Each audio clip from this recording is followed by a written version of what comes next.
Hey, friend. Welcome to How I Became Your Mother. I am Kalila Black, and this is where my past meets my future as I share my story with my future child, like they're already listening. Wow, it's been 2 weeks. I know.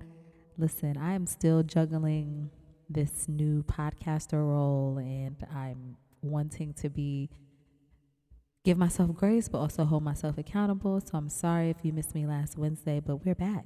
We're back. And as you can see, this title is The Lion Queen. What's going on with me right now? Where am I at? I am currently in the green room of the theater during a show. Since I am a swing and I'm here to cover the ensemble when they're out. And today I'm happen to not be needed. I brought my podcasting equipment backstage because I am here for about 3 hours, and I said, well, why not record? Let's just record. So that's what we're doing. That's what I'm doing. We recording. So I wanted to have this episode about my journey with The Lion King because first of all, it's very unique. I've learned so much about myself, and I want to give you insight on who I am and what I stand for and all of those things because this show has really meant a lot to me, and I want to give some context. So I think that I just want to start from the very, very beginning, right? So my first interaction with The Lion King was when I went to go see it. Mommy took me when I was about 5 or 6 to see it, and I just remember being in awe.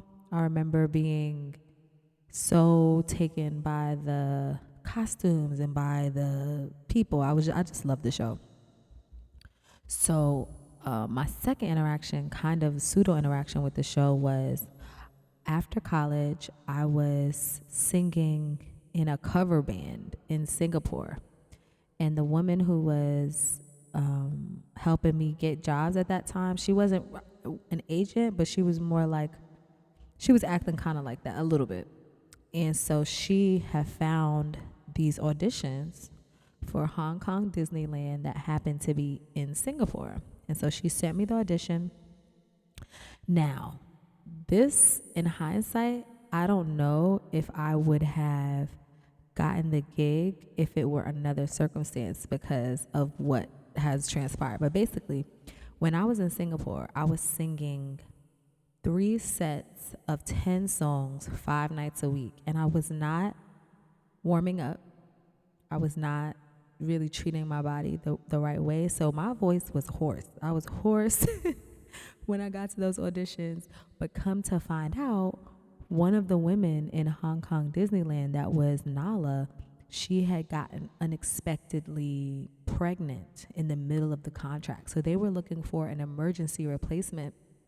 And when I showed up to the audition, I was literally the only American there. They had a whole bunch of dancers. It was only me. And I just remember them hearing me and saying, like, what are you doing here again? And I'm like, yeah, I'm working in here as a cover band, but I go back, my contract ends here, and blah, blah, blah. And they were like, okay.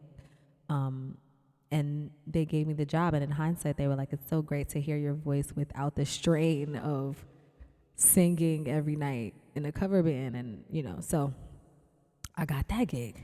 While I was at Hong Kong Disneyland, I met a friend who was one of the scars there.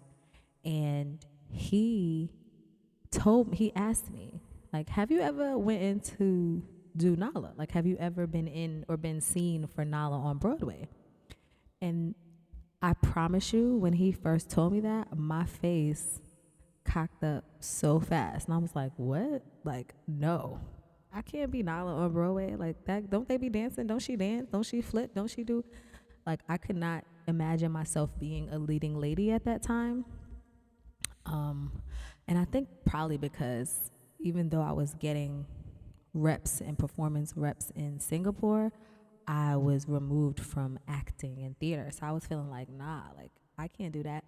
But lo and behold, The Lion King was having an open call audition at around the same time, a like international, worldwide open call audition. And he was like, "You should submit, bro. Like you should submit." And I was like, "Really?"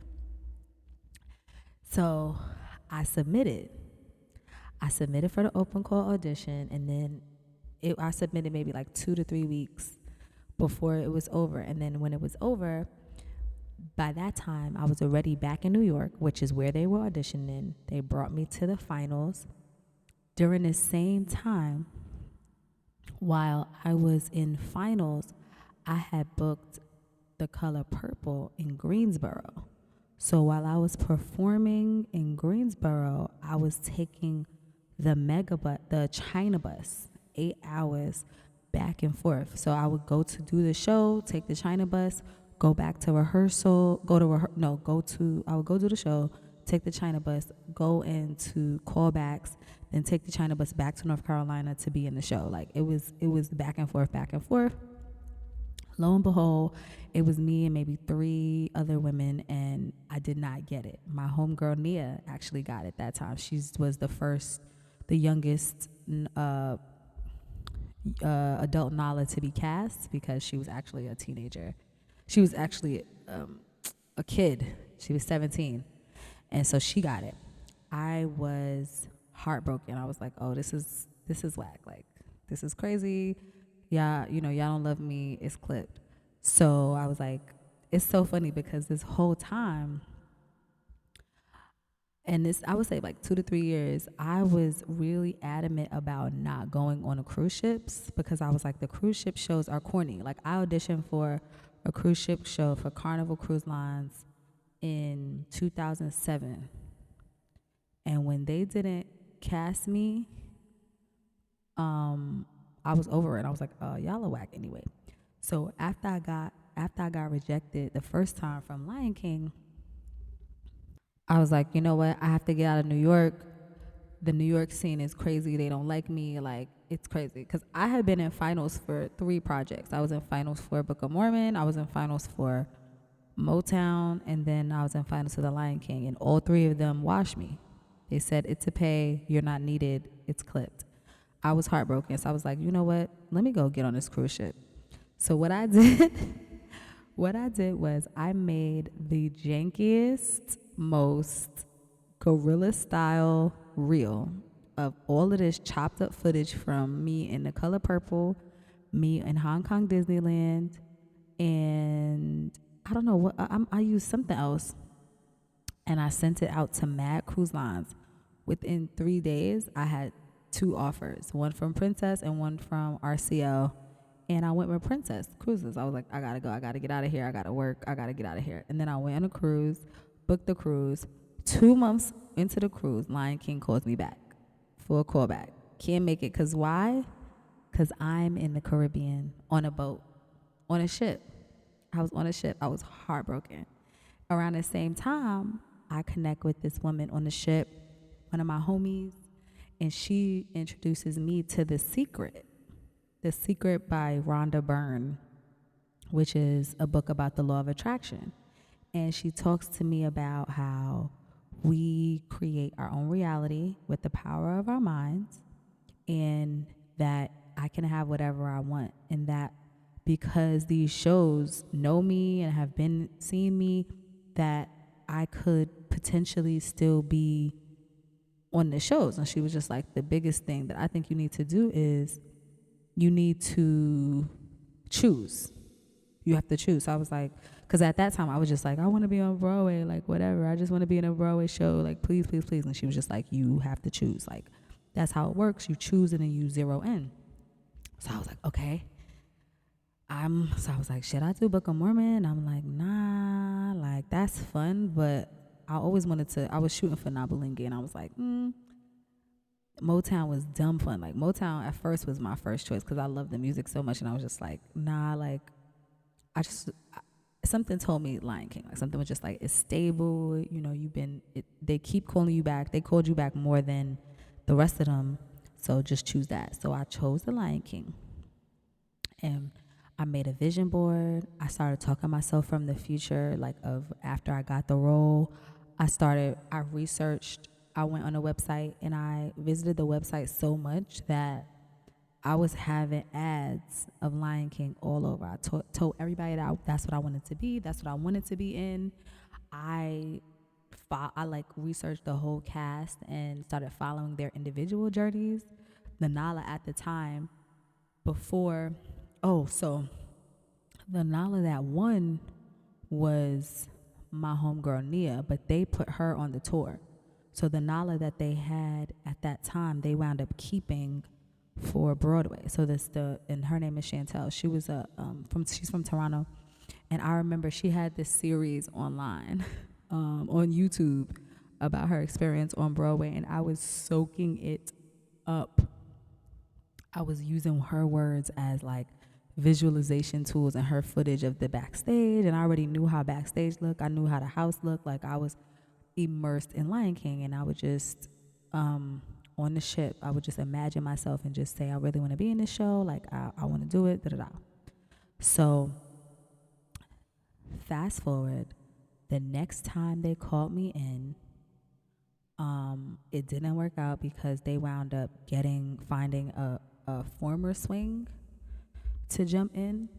But when someone left the company, that I got the gig.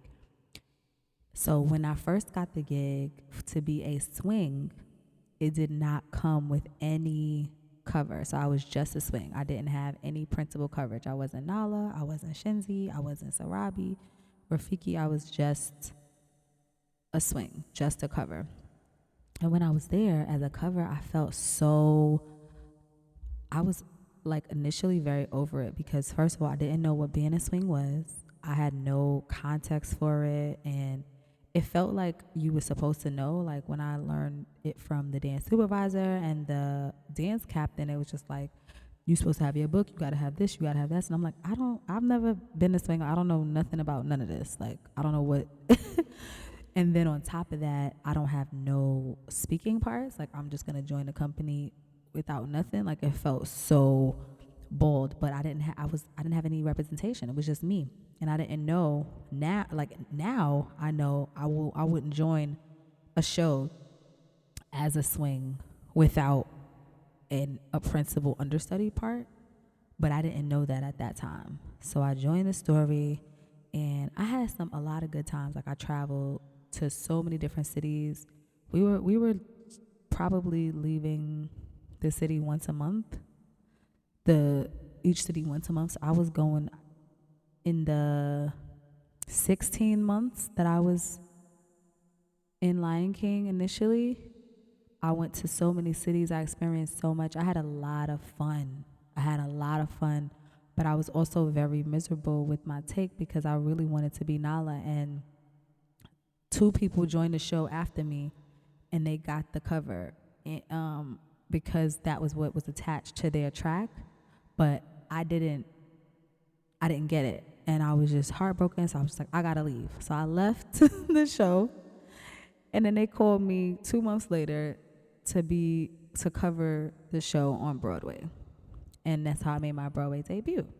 So I want to pause right now and say that it was crazy because even though I had manifested the show, even though I was a member of the show, I didn't feel like, at first I felt triumphant because I was like, oh my God, I got the Lion King. But then after a while, it was like, but you're not Nala. Like, you're not Nala, and it's actually like you're not eating. You're not eating the girls up at all. Like, this is corny.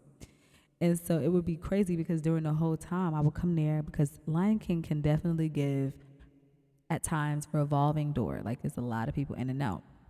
And every time I would meet a new person or somebody that would come in the company, they would ask me like, oh, do you cover Nala? Because you should. And when they would say that, I would just get so upset because in my mind, I'm like, see, everybody can see that I'm Nala, but y'all can't. Like, everybody can see that I deserve this, but they can't. And I just remember just being fed up. Like, they don't respect me. They don't see me. I'm leaving. Like, I'm not going to get stuck here. This is trash. This is whack. And so fast forward, I had kept coming in to fill in a couple contracts. I did like maybe 2 more contracts, a couple months on Broadway, and then left like casual. So then the pandemic happens. And after the pandemic, after lockdown and shutdown, Broadway wants to reopen again, and Lion King is going to lead the charge with opening that. So they called me to be like, okay, can you go help them open up the tour? They had just opened up Broadway. Excuse me. And they was like, can you go open up the tour? So I said, okay, I went.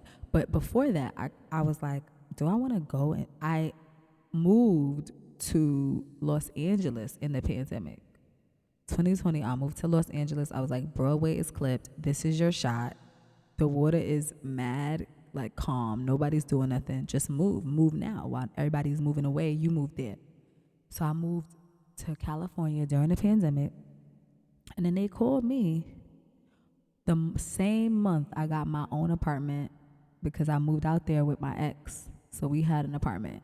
And then I find my own apartment and I signed my lease. And as I'm moving in, they called me to come back and open up the tour in Cleveland. So I called my mother. I'm like, Ma, like Lion King wants me to come back. Like, I don't know if I should. This feels crazy to go backwards. Like, why would I move across the country to LA to come back to the East Coast to do this same show? And she was like, well, you are an entertainer, you're a creative, you're a performer, and you haven't performed in mad long. Like, maybe this is a good thing. Maybe you should perform for the sake of performing. And, you know, this also happens to be one of the biggest musicals in the world. So it's not like that bad that they're calling you to come. And how long is the contract? I was like, it's 3 months. And she was like, it's 3 months. Just do it. So I go open up the tour. Everything goes well. Then they extend me and they like, oh, actually, we like what you're doing. Can you fill in for the tour and for Broadway as you see fit? Like, so, and remember, this is when COVID was still rampant. So people was getting COVID and getting sick. So they was just like, okay, if you could just support both companies back and forth, then you, we'll like you to do that. And I was like, okay, like I could be a super swing. So I said yes. Then I had to do some negotiating because they was really not realizing the magnitude of work, because even though I've been with both companies, both the Broadway company and the touring company, North America company, they're different size stages. It's different characters. It's different vocal parts. It's different staging, different choreo at times. And I would have to go back and forth every week, like back and forth in very short amount of time getting it right. So after negotiating, blah, blah, blah, they kept extending me, and I was like, okay, all right. I got fed up because I was just like, okay, if y'all keep extending me, I'm going to need y'all to give me the Nala cover. Like, I need to accelerate and get Nala. And so, I forgot to say that during my first time when I was on a tour, I did wind up getting the Shenzi cover, and I wound up eating it, and I enjoyed it, and I had a lot of fun. So fast forward, I'm back here, and I was like, yo, y'all got to give me the Nala cover because it's time. And they were like, no, we don't give the cover to members. We don't give the cover to people who are not permanent members. And I was like, I know that that's something that's new, that y'all don't, that's something that's unheard of. But the first thing that I ever auditioned for to be in this show was Nala. That's the first thing I've ever done. They've heard me, I can sing it, and I won't feel like I'm excelling creatively if I do not have some time as Nala. They gave it to me. And then come to find out, after they gave it to me, they needed me. They needed me for the national commercial because they didn't have anybody. So it wound up working out. I wound up getting stage time. I wound up opening. And then I even was able to perform it in Los Angeles for my father, which was beautiful. He got to see me do Nala. He got to see me. And so fast forward, they dropped me off. I was on Broadway. I stayed there for 2 years. I learned so much about like how different I am because it was funny because the second time when I was there in the pandemic, I was consciously making different choices. Like before I got the NALA cover, before I advocated for it, people in the company would be like, "Oh, do you cover NALA? Should you cover NALA?" And I would be like, "No, I don't, but that would be so cool." Or they would be like, "Do you cover?" And I'm like, "Not yet, but I would love to." Like, yeah, really? You see it? I see it too. Like, I wouldn't be offended when they saw that anymore. I would be flattered. I would be like, "Okay, so y'all see it too, right? Y'all know I should be doing this too." I also embraced being a swing for the first time. Like, when I first was on the tour, I was just like, being a swing feels so thankless. People don't even know you. People don't even know what your job is. Like when you say, "Oh, you work for the Lion King. Who are you?" You say, "I'm in the ensemble." Okay, who? Well, I cover the ensemble. What does that mean? Like people would not know. But now I was relishing in the fact that I'm an athlete. I'm like, yo, I sing first soprano all the way to second alto. I have to contort my voice in a very nasally way to speak like a hyena. I have to contort it in a breathy way to speak like an ancestor. I have to contort it in a choir way to represent the Greek chorus, like, or the chorus inside of the fun Hakuna Matata. Like it just felt like, wow, being a swing felt like a privilege. It felt like I saw myself, my body got snatched, my vocal cords got snatched. I was able to sing. I was watching.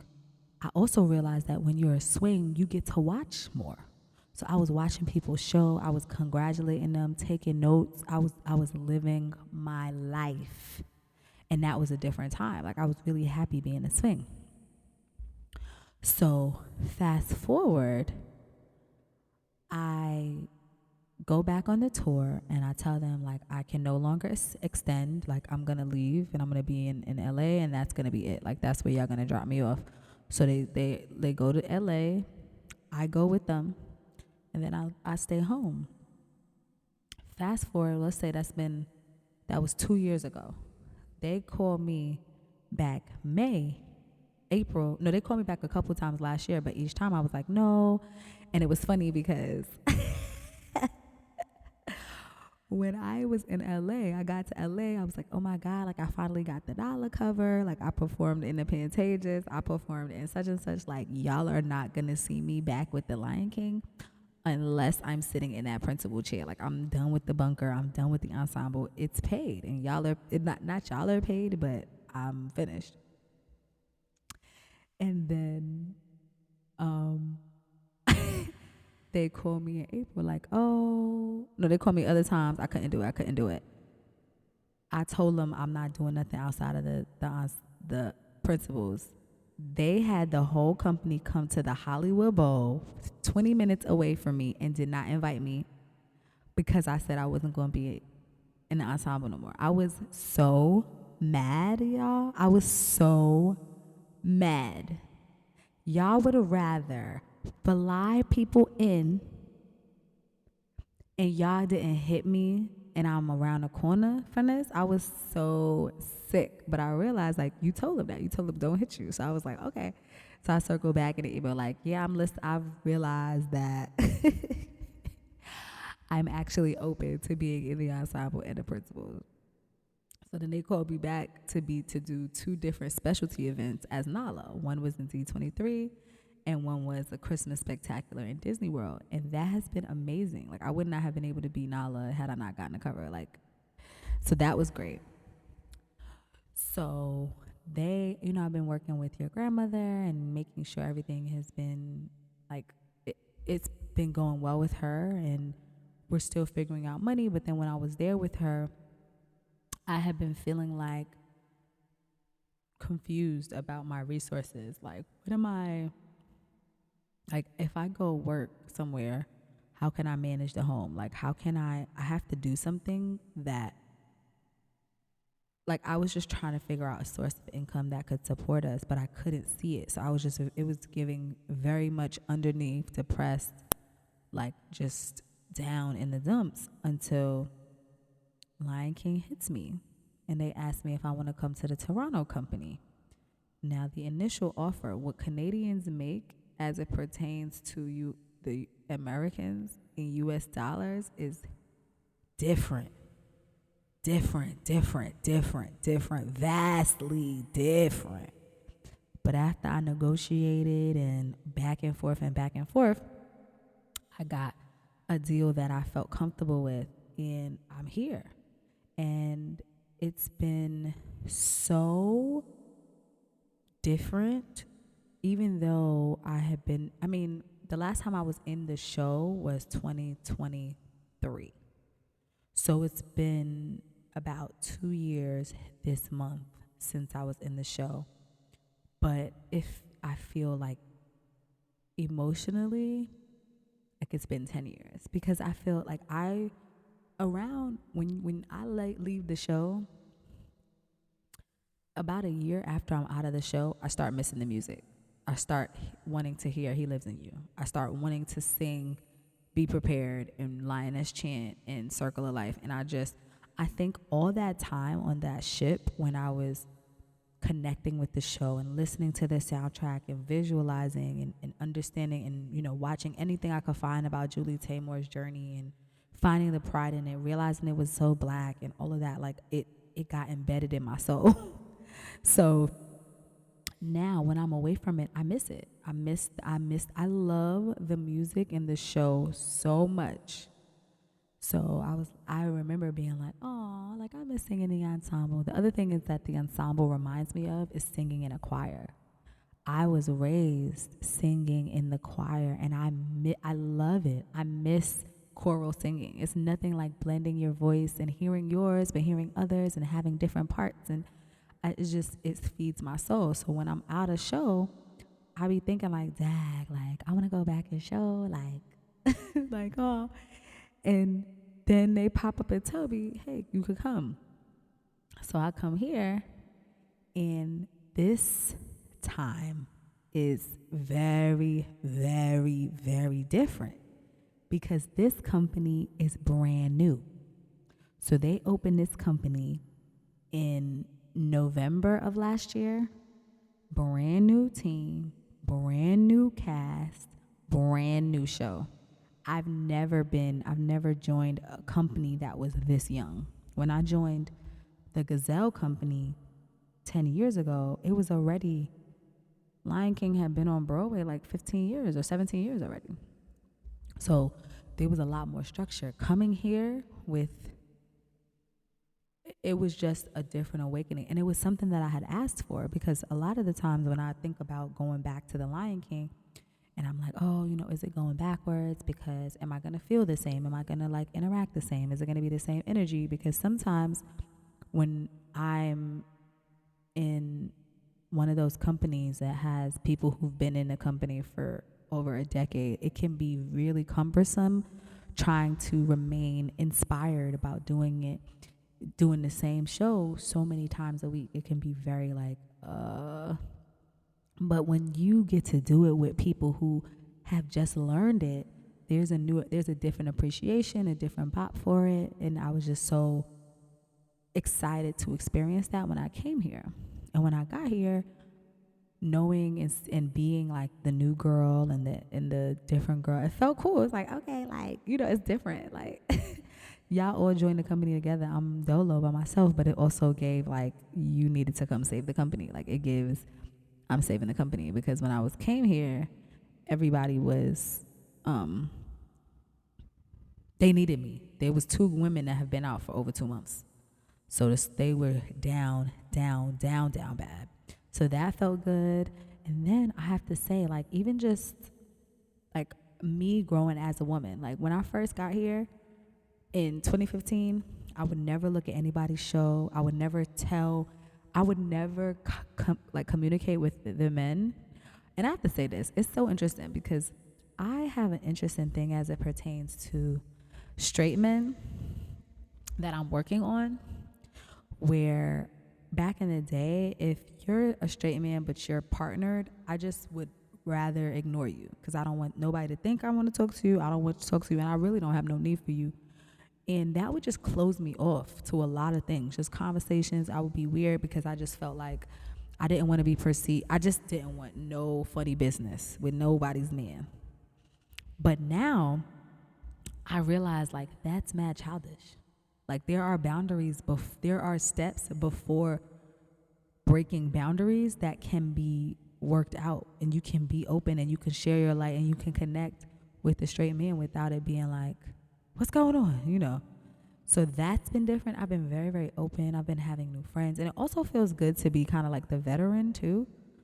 Like, oh, okay, this is how this is done. Like, I know this is like, that has felt good. Unfortunately for this company though, they found out that that they're closing. So while I had never been a part of a company that is brand new, I've also never been a part of a company that was closing. And so that was different because while they're closing, we found out that the company was closing August 30th. The same week, the creative team, the worldwide creative team who checks in on the Lion King companies, came here, and they were already coming in for a checkup. During the same week, we found out that the show was closing. So you know what that meant? They had auditions. So in 1 week, we knew the creative team was coming. We found out we had auditions. We found out the creative team was coming. We found out the company was closing, and then we had auditions. So it's just been up and down. But I do feel like, I'm a different person. And every time I come and I touch this show and this show touches me, it helps me to measure who I am, because it's like the show is the same. The job is the same for the most part, but who am I? How am I going to do this job the best? Like, for example, when I first joined the tour, I was never a girl to work out. Like, I'm like, especially, I just didn't understand. I'm like, we're doing a show 8 times a week, and you expect me to work more when I'm already jumping on the steel stage? Like, I couldn't see it. Now, I have workout cues inside of the show. I do push-ups, I do sit-ups. Like, I understand that I can use this. Like, I've always been able to use this show as leverage. Like, I always audition better when I come out of the show. I have a better confidence, more light, because when you perform regularly in front of thousands of people, there's a different level of confidence that you get. And if you nurture that and realizing like, oh, okay, like, yeah, I'm auditioning right now and I'm back in audition scene, but like, I'm a master at this. Like, I'm a performer. I have reps and rounds of this. It feels different, So I've learned that. I've also learned like my control of my instrument in singing all of those different parts is massive. Like the strength. I'm like, okay, the talent is nurtured. Like you're good money, like, So that has been something that I took away from being in the show. What I think I'm going to leave behind is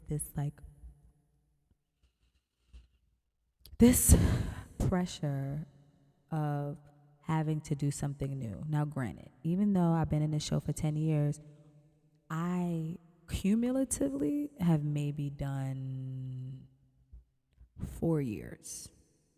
Maybe, and that's pushing it. Nah, I want to say it's more like, yeah, maybe 4 years. So within that time, I was doing other things, like, And so I want to burn the idea that, like, doing anything that you've done before is going backwards, because even if you've done it before, you were not you before. You can always learn because you're a new person. Like, I'm a new person. I'm a different person because of who I am. And even when I come back to this same show, even when I come back to the same people, I'm new. I think that the wisdom that I'm holding on to it is that my Lion King journey, like, especially, and I think this may be an unpopular belief, but I don't think you're meant as a creative to do a show 8 times a week for mad years back to back.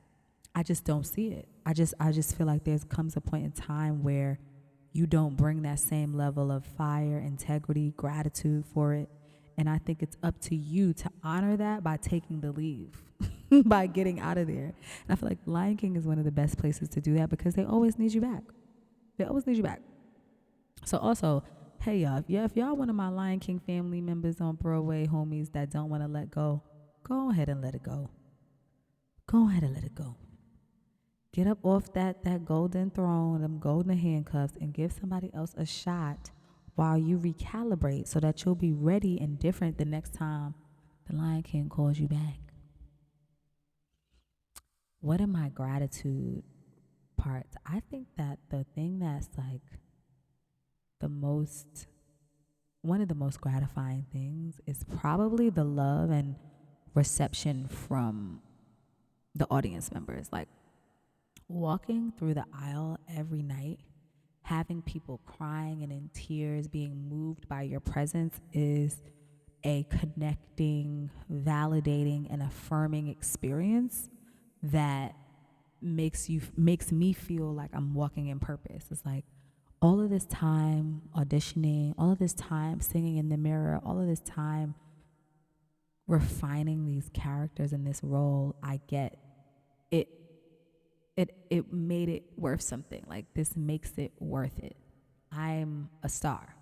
Like I really made it. You know, those are the thoughts that come up. That's what my gratitude is. Like also, I got Nala and I was working on Nala during the same time my mother was paralyzed from a stroke. Had I not had Nala to focus on, I don't know how I would have been able to stay afloat and to stay grounded. Like I was able to lock in on a new character, on a dream role, and have a dream experience while experiencing one of the most horrific nightmares of all time. Waking up and your mother's paralyzed. So that was great. And I think the biggest thing I want you to take away from my Lion King journey is like, it's okay to make mistakes. There's so many times in this one space that I thought it was going to go this way and that I said it was going to have to go this way. And I realized that surrendering and praying and honoring where I am led me to so much more. So much more. I mean, even just negotiating. I know that even when I was on Broadway, I negotiated something that a lot of my counterparts could not. Because I'm like, nah, y'all don't understand. This part, this show is a part of my heart. It's a part of my being. So if you want me to pour out into it, y'all gonna pour back into me. And y'all got mad money. Okay, so what I want you to know, my future baby, is that you hold the power. And no matter what decision you make, which step you decide to take, if you choose focus, then work to align with your choice and wait, whatever you want comes right to you. Anything you want comes right to you. Even your wildest dreams. It's always been a dream to be on Broadway. I didn't think I would be the Lion Queen. Okay, so for my question from the 36 questions to fall in love is, if you could change anything about the way you were raised, what would it be? If I could change at this moment anything about the way I was raised, it would be to appreciate men. I learned a lot about being a strong, powerful woman in spite of the patriarchy. And that is a valuable lesson. And I would change the idea that it's that thought versus feminine thought, that thought versus traditional thought. Whereas I think both can be true. Like, I know I'm powerful, I'm capable, and I'm strong. And I also know that I want and need to be in a relation with men. And I value what they bring to the table and their uniqueness. And I don't think that it would be better off without them. Like, so I would change the way I was raised to believe that men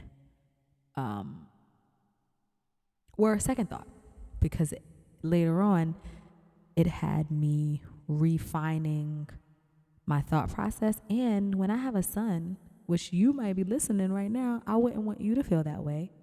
I want you to feel empowered for your purpose, for your structure, for the point of you being here. If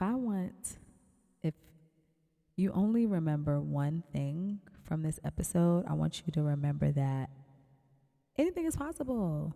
I booked The Lion King without an agent, without the confidence, without the correct, I was doing what I could do in terms of preparation, but I don't have no vocal training, no formal vocal training. Like, I called a homie that I did a show with, and she coached me. I was doing what I could, and it worked out. It worked out. So I want you to know that it really is the thought first. The thoughts do come first. And Lion King continues to be that model for me in my life, because whenever I ask for it, it comes right back around. Okay, thank you for listening. I hope that this episode was something worth listening to. It felt a little scatterbrained because I feel like I have more stuff to say, but I didn't know what to say. I just felt like, oh. But I'm glad I'm back. Can y'all send me a review and press 5 stars? Make it sound cute, please. I love your feedback. I love your validation. And to you, my love, my sweetheart, whenever you hear this, just know I was thinking of you. I was learning, growing, and preparing a world for you to thrive in. Can't wait to see who you become. I love you. Bye.